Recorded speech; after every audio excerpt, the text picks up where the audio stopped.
샬롬, 한 주 동안 주님의 은혜 가운데 평안하셨습니까?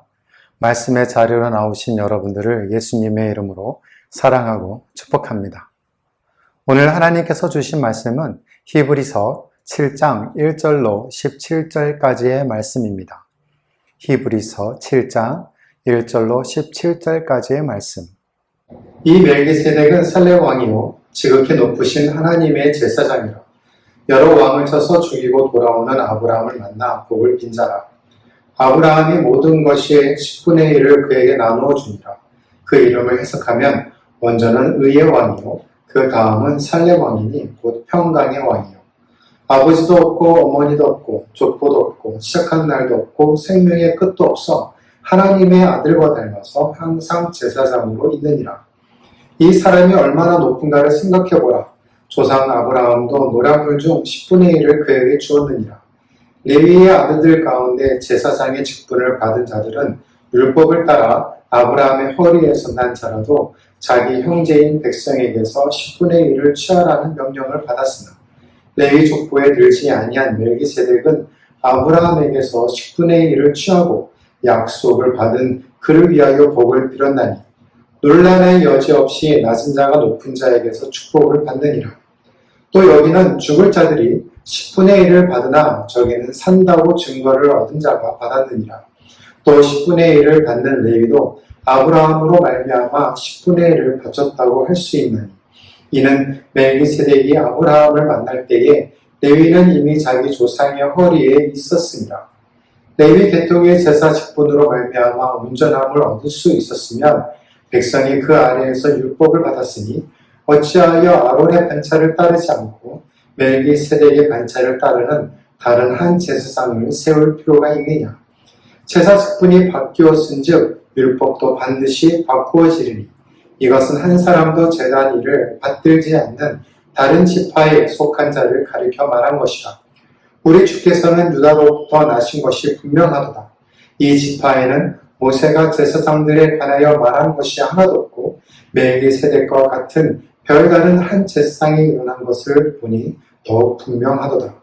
그는 육신에 속한 한 계명의 법을 따르지 아니하고 오직 불멸의 생명의 능력을 따라 되었으니 증언하기를 네가 영원히 멜기세덱의 반차를 따르는 제사장이라 하였도다. 2000년에 디즈니사에서 제작한 더 키즈라는 영화가 있었습니다. 주연의 사진에 보시는 것 같이 브루스 윌리스가 맡았고요. 러스라고 하는 LA의 부유하고 성공적인 이미지 컨설턴트의 역을 맡아서 그린 이야기입니다. 그가 40세에 가까워지면서 냉소적이고 개도 없고 아내도 없고 아버지와도 멀리 떨어진 관계, 그리고 어린 시절에 대한 기억도 없는 삶을 살아가는 그렇게 공허한 삶을 살고 있던 어느 날에 갑자기 러스티라고 하는 8살짜리 통통한 소년이 그의 집에 나타납니다. 그런데 이 러스는 그 소년이 이상하게 여기지 않았어요. 괜히 익숙하게 여겼단 말이죠. 시간이 지나면서 그 소년이 자기가 8살 때의 자신임을 깨닫게 되었어요. 한 가지 예를 설명해 드릴게요. 러스티가 신나게 이렇게 외칩니다. 체스터, 체스터 이리 와봐. 그랬더니 러스가 이렇게 말을 해요.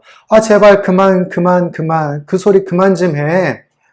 체스터 어디 있어요? 러스티가 묻자 러스가 이렇게 대답합니다. 도대체 체스터가 누구야? 제 개요.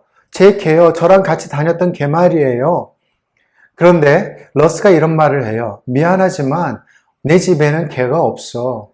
나는 일 때문에 항상 출장을 다니기 때문에 개를 돌볼 시간이 없단다. 이 말을 들은 러스티가 이렇게 말을 합니다. 그럼 저는 출장 다닐 때 제트 비행기 타고 다니나요? 제가 조종사가 되나요? 아니, 제트 조종사가 된다는 말이 아니야. 그럼 뭐예요? 나는 이미지 컨설턴트야. 러스가 말하자 이어서 러스티가 이렇게 또 한 번 물어봐요. 그런데 왜 이 집엔 여자가 없어요? 이 집에 여자가 있어야 하지 않겠어요? 아내를 얘기하는 거니? 미안하지만 난 결혼을 하지 않았어. 약간의 시간을 두고 러스티가 이렇게 러스를 바라보며 물어봅니다. 그래서 아저씨는 거의 40살이 되어도 개 한 마리도 키우지 않고 아내도 없고 결혼도 하지 않고 제트 비행기 조종사도 아니네요. 그리고 8살 된 러스티는 소파를 뒹굴면서 이렇게 결론을 내려요. 아, 나는 점점 실패자로 자라가는구나. 여러분은 어떠신가요? 여러분도 실패자로 가는 길에 지금 서 있으십니까? 아무리 세상적으로 성공한 지위와 명성, 그리고 재물을 가지고 있어도 인생의 궁극적 목적을 잃어버리고 있다면 그 또한 실패자의 길에 서 있는 것 아니겠습니까? 투자한 비트코인이 대박을 이루고 부동산 투기로 몇 배의 이익을 남겨도 그들의 인생의 만족감은 없을 것입니다. 그들은 공허한 삶에 무엇인가를 계속적으로 채우려고 노력할 것이고 그러면 그럴수록 더 깊은 수렁과 허무의 늪으로 빠져들 것이기 때문이죠. 그렇다면 우리는 어떻게 해야 할까요? 이런 모든 열쇠는 대제사장이신 예수님께 초점을 맞추는 데 있습니다.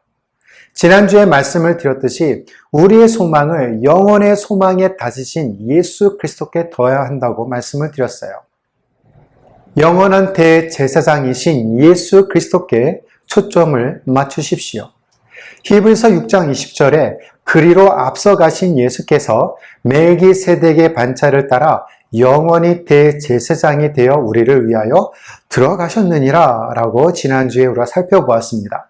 그러면서 오늘 본문에는 멜기세덱이 누구인지 오늘 본문을 통해 소개하고 있습니다. 1절로 2절을 볼까요?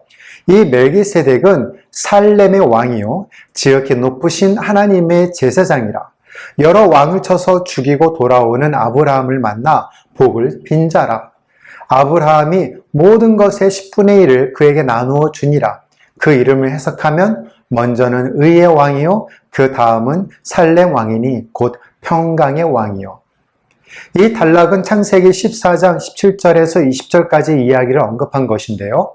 아브라함이 그돌라오멜과 그와 함께한 왕들을 쳐부시고 돌아올 때에 소돔 왕이 사웻 골짜기 곧 왕의 골짜기로 나와 그를 영접하였고 살렘 왕 멜기세덱이 떡과 포도주를 가지고 나왔으니 그는 지극히 높으신 하나님의 제사장이었더라.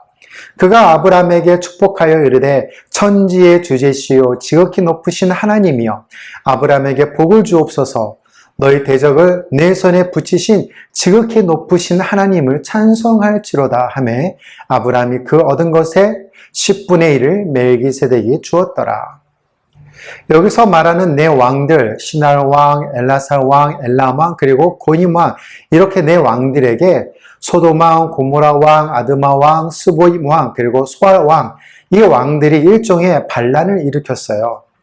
뒤에 말한 이 5 왕들이 12년 동안 그돌라오멜 왕의 지배를 받아오다가 속국 생활 14년째에 반기를 든 것이죠. 독립하겠다고 말이죠. 그래서 이 4 왕들이 반란을 진압하기 위해 군대를 동원해서 하나하나씩 진압해가는 과정입니다. 그때 아브라함의 조카 롯이 소돔에 살고 있었는데 그도 사로잡혀간 것이에요. 이 소식을 접한 아브라함이 집에서 길리고 잘 훈련된 몇 명이요? 총 318명을 거느리고 그 4 왕을 추격하게 됩니다. 공격을 하고 마침내 승리를 거두게 되죠. 그리고 약탈당한 재물을 다시 빼앗아 오고 조카 롯과 그의 모든 소유와 붙잡혀간 사람들을 모두 되찾아오게 됩니다. 그때 멜기세덱이 그를 만나 축복하는 내용이에요. 자, 오늘 본문으로 다시 돌아와서 그 멜기세덱에 대해서 설명하고 있는 오늘 본문 3가지를 잠시 살펴보도록 하겠습니다. 먼저 멜기세덱은 살렘의 왕이라고 되어 있죠. King of Salem. 여기서 살렘은 예루살렘을 가리키는데요. 그는 지극히 높으신 하나님의 제사장이었다고 소개되고 있습니다. 그 당시 제사와 정치가 분리되지 않았던 고대에서 왕이 제사장 직책을 병행한다는 것은 흔한 일이었어요. 그래서 살렘 왕인 멜기세덱은 하나님의 제사장으로서 아브라함을 축복하였습니다. 이에 아브라함은 멜기세덱을 제사장으로 인식해서 11조를 그에게 드렸죠. 두 번째, 멜기세덱의 호칭을 보면 의의 왕, King of Righteousness라고 되어 있습니다. 멜기세덱, 그의 이름은 나의 왕, 그리고 의가 결합된 형태로 문자적 의미에서는 나의 왕은 의롭도다 라는 뜻을 가지고 있어요. 이것은 예레미야가 미래에 오실 예수 그리스도를 가리켜 여호와 우리의 왕, 우리의 의라고 부른 것과 연결이 되어 있습니다. 그리고 세 번째 멜기세덱의 호칭은 평강의 왕입니다. King of Peace. 살렘이라는 지명은 평강의 의미를 가지고 있어요. 살롬과 동일한 어근에서 비롯된 단어인데요. 평화로 번역될 수 있습니다. 또 샬롬을 두 번 연속적으로 사용하면 축복의 의미가 돼요. 이는 장차 나실 예수 그리스도를 가리켜서 평강의 왕이라고 칭하는 것과 연결이 됩니다. 이렇게 히브리서 기자는 멜기세덱이라는 이름의 의미를 통해서 멜기세덱과 그리스도와의 관계성을 드러내고 있어요. 예수 그리스도는 사람들에게 참된 평강을 주러 오셨습니다. 자신의 의를 통해서 공의가 넘치는 하나님의 나라를 완성하며 다스리기 위함이죠. 정리하면 멜기세덱은 문자적으로 의의 왕을 의미하고 당시 그는 살롬의 왕이었습니다. 그리고 이것은 히브리어로 평화 또는 온전함을 의미하는데요.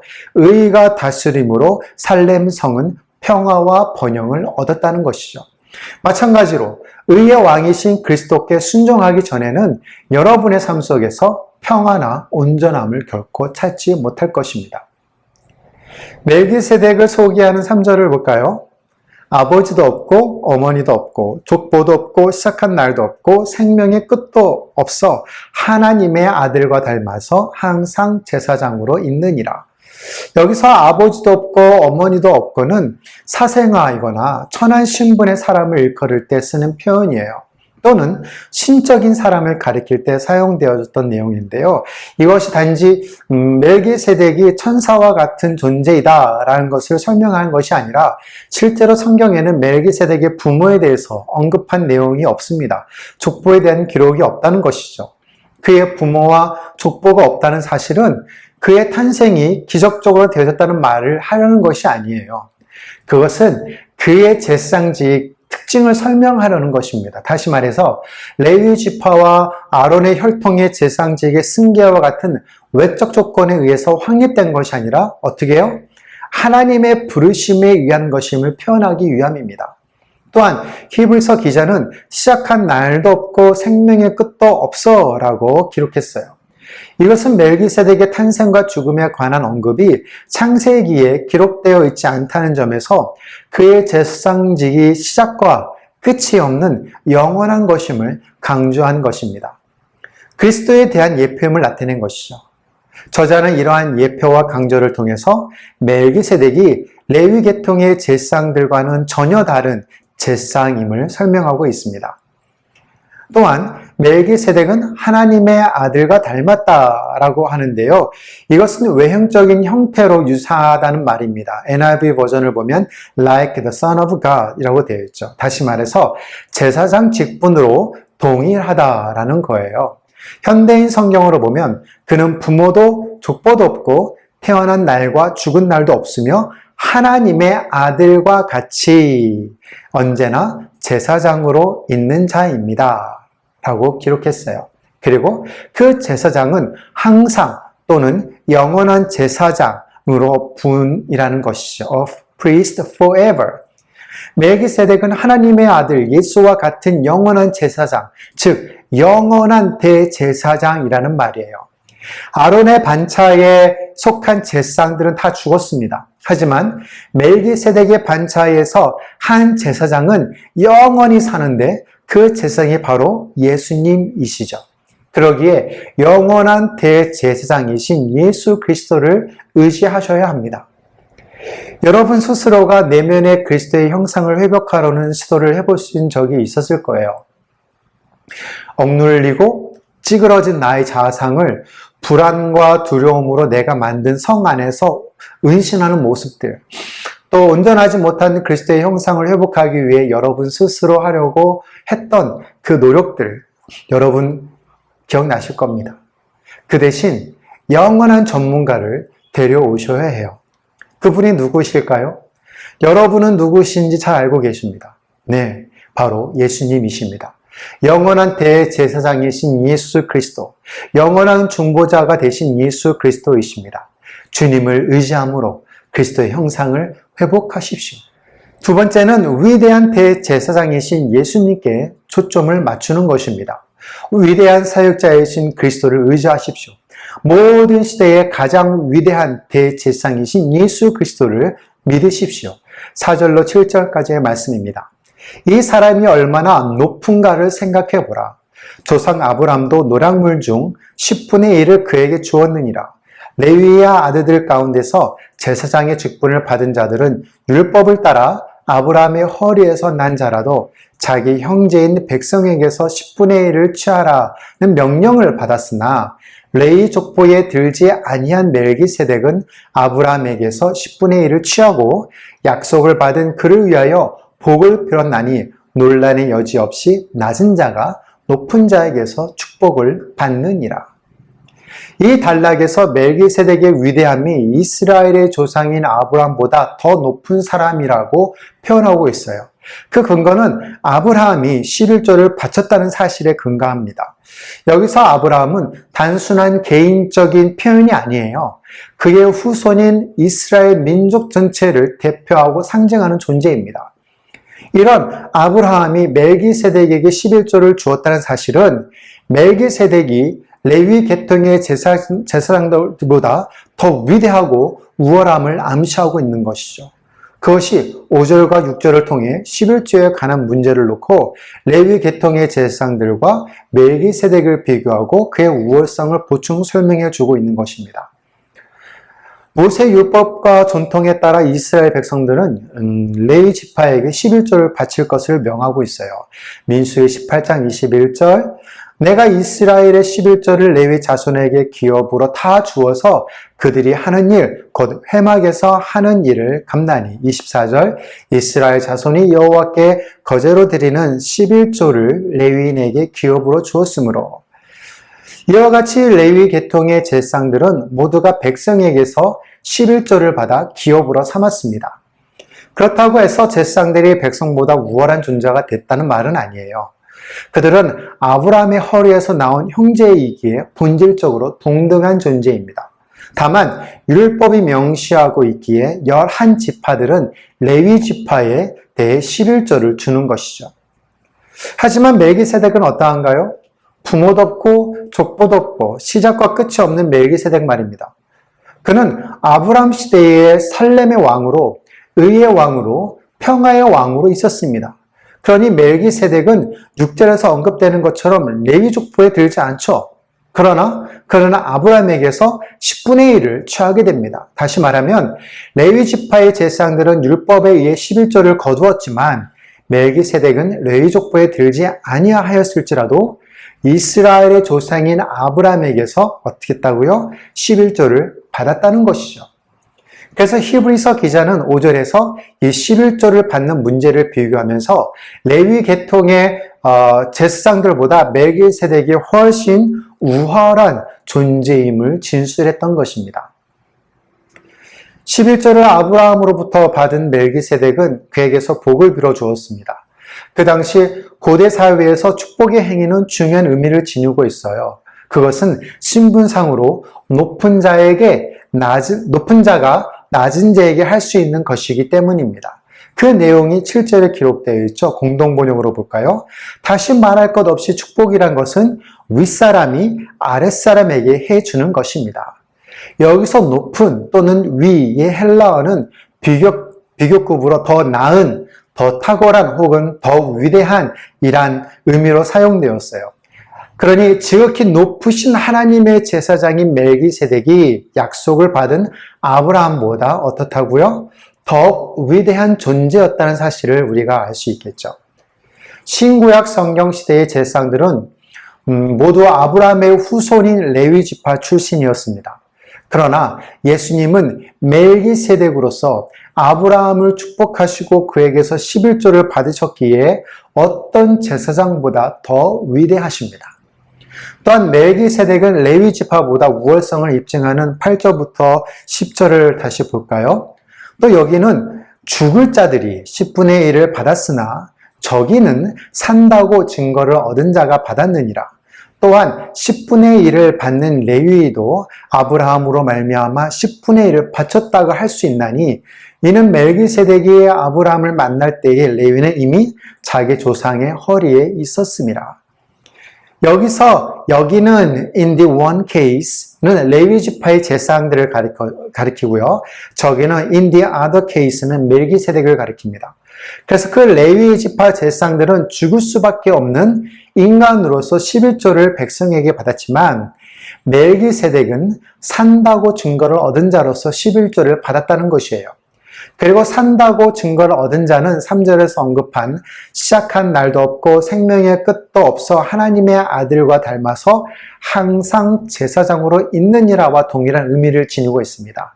따라서 이러한 멜기세덱과 죽을 수밖에 없는 레위 계통의 제사장들을 비교해서 멜기세덱이 레위 계통의 제사장들보다 더 우월한 존재임을 논증을 해주고 있어요. 또 재미있는 논증은 9절인데요. 율법에 따라 레위 지파는 11조를 받는 위치에 있었습니다. 그러나 그들 또한 아브라함을 통해 멜기세덱에게 11조를 바쳤다고 설명을 하고 있어요. 그 이유가 왜일까요? 10절에 기록되어 있는데요. 아브라함이 멜기세덱에게 11조를 바쳤을 때 레위 후손은 태어나지도 않았던 때였죠.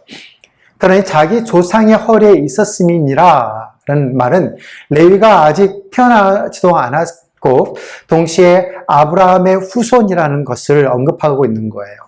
그러니 레위는 야곱의 12아들 중에 한 명이었고 야곱은 이삭의 자녀이고 이삭은 아브라함의 자녀가 되죠. 그러니 레위는 아브라함의 후손이 됩니다.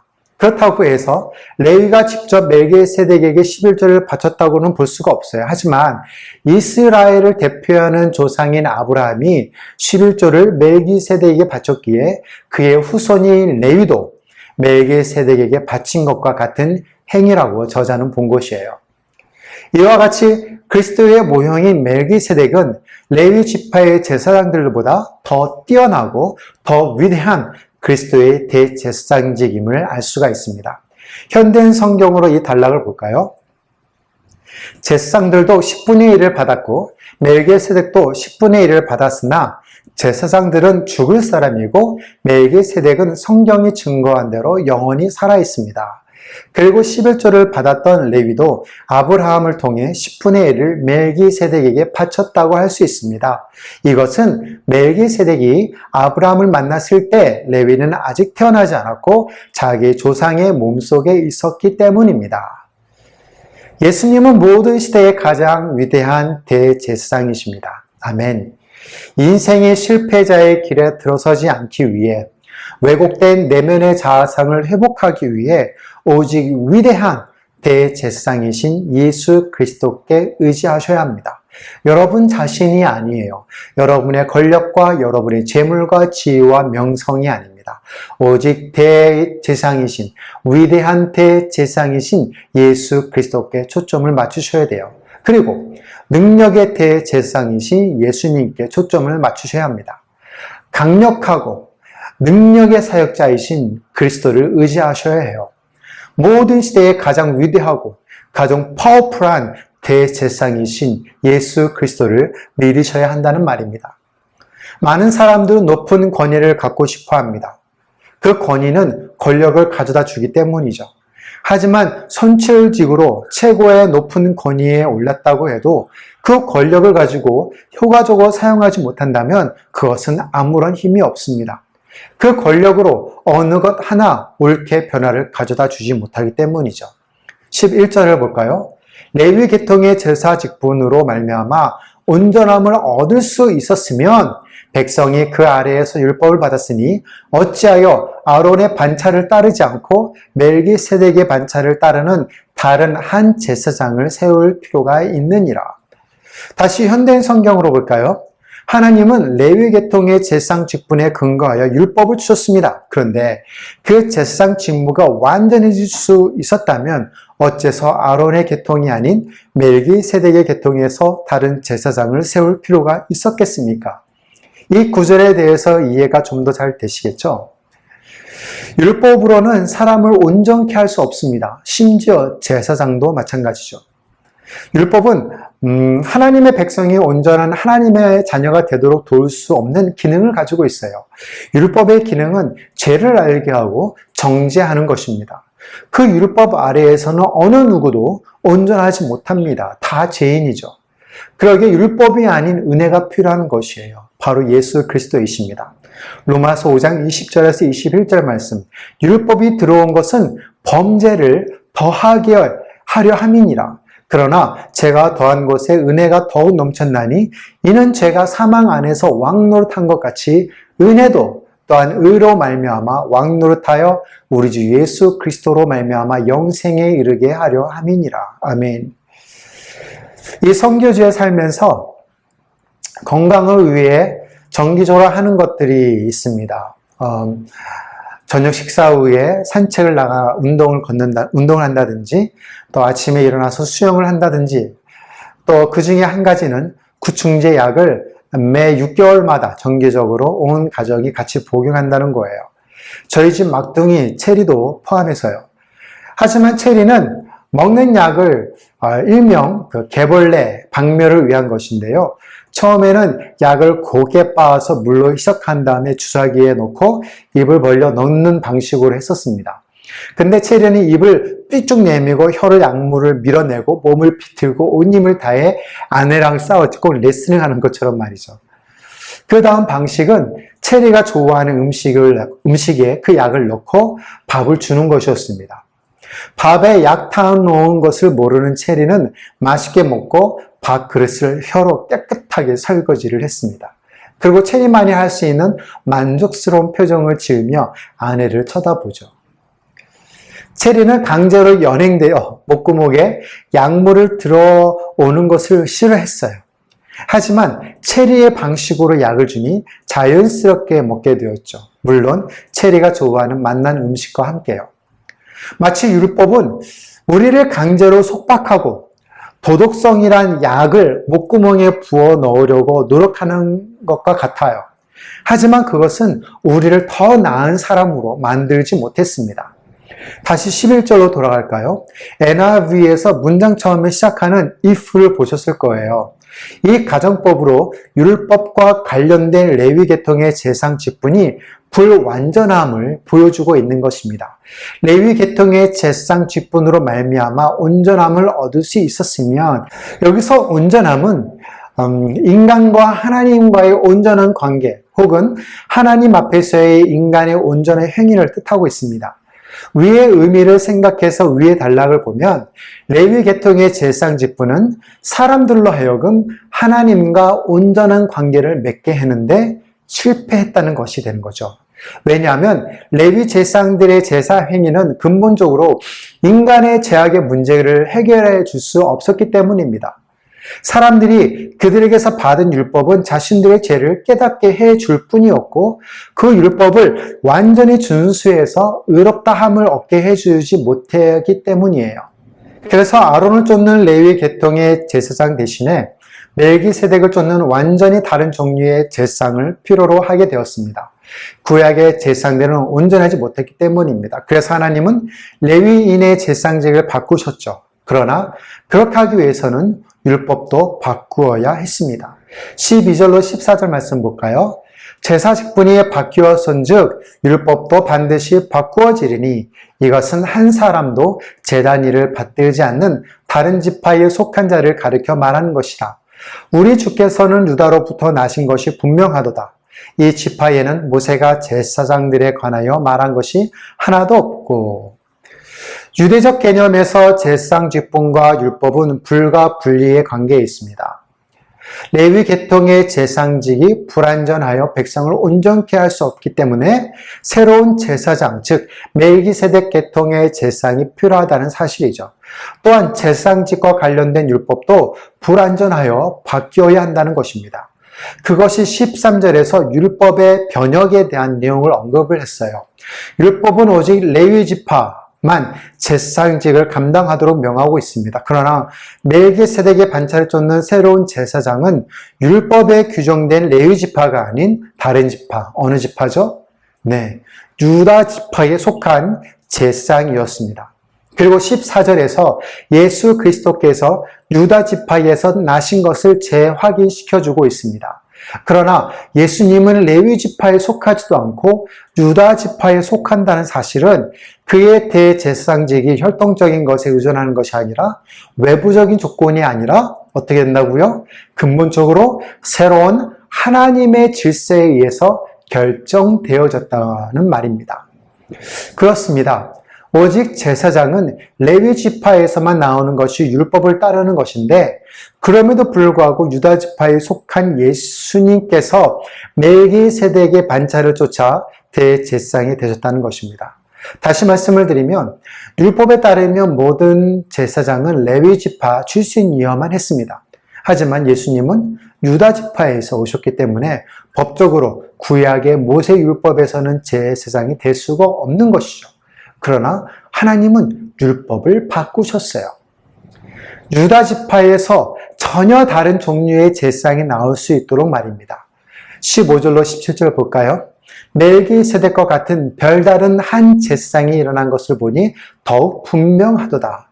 그는 육신에 속한 한 계명의 법을 따르지 아니하고 오직 불멸의 생명의 능력을 따라 되었었으니 증언하기를 네가 영원히 멜기세덱의 반차를 따르는 제사장이라 하였도다. 여기서 멜기세덱과 같은 별다른 한 제사장은 시편 110편 4절에 인용하여 예수 그리스도를 가리키고 있습니다. 여호와는 맹세하고 변하지 아니하시리라 이르시기를 너는 멜기세덱의 서열을 따라 영원한 제사장이라 하셨도다. 아멘. 이렇게 멜기세덱의 반차를 따른 제사장은 먼저는 육신에 속한 한 계명의 법을 따르지 아니했습니다. 즉 모세의 율법에 따라 레위 계통의 합법적인 후손으로 제사장이 되지 않았다는 것이죠. 그리스도께서 제사장이 되신 것은 율법에 나타난 바대로 레위 자손의 혈통이나 외적 조건에 의해서 된 것이 아니라는 거예요. 멜기세덱의 반차를 따라 제사장이 되셨다는 것이죠. 오직 불멸의 생명의 능력을 따라 되셨다는 겁니다.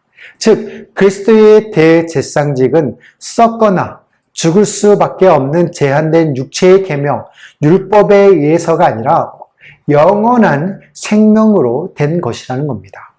이런 내용들을 17절에서 결론을 맺고 있습니다. 증언하기를 네가 영원히 멜기세덱의 반차를 따르는 제사장이라 하였도다.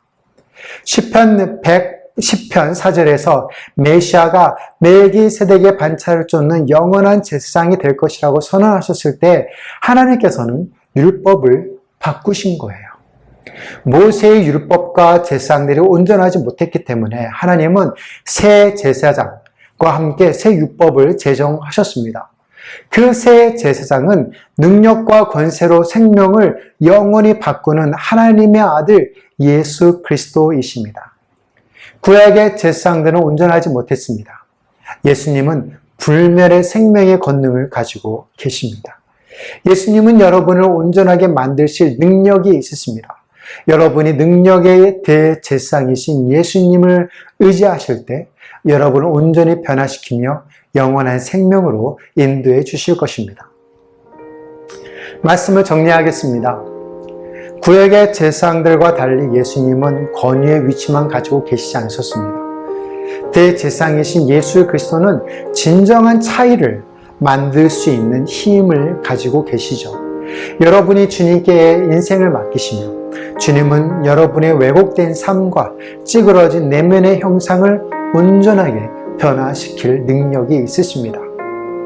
그분은 수많은 종들을 거느리고 있지 않았지만 많은 이들이 그분을 주님이라고 불렀습니다. 그분은 박사나 석사가 없었지만 많은 이들이 그분을 선생님이라고 불렀습니다. 그분은 치료제나 예방, 백신과 같은 약은 없었지만 그들은 그분을 치료자라고 불렀습니다. 그분은 잘 훈련된 군대가 없었지만 세상의 왕들은 그분을 두려워했습니다. 그분은 전쟁을 통해 승리하지 않으셨지만 이 세상을 정복하셨습니다. 그분은 죄를 범하지 않으셨지만 그분을 따랐던 많은 이들이 그분을 십자가에 못 박았습니다.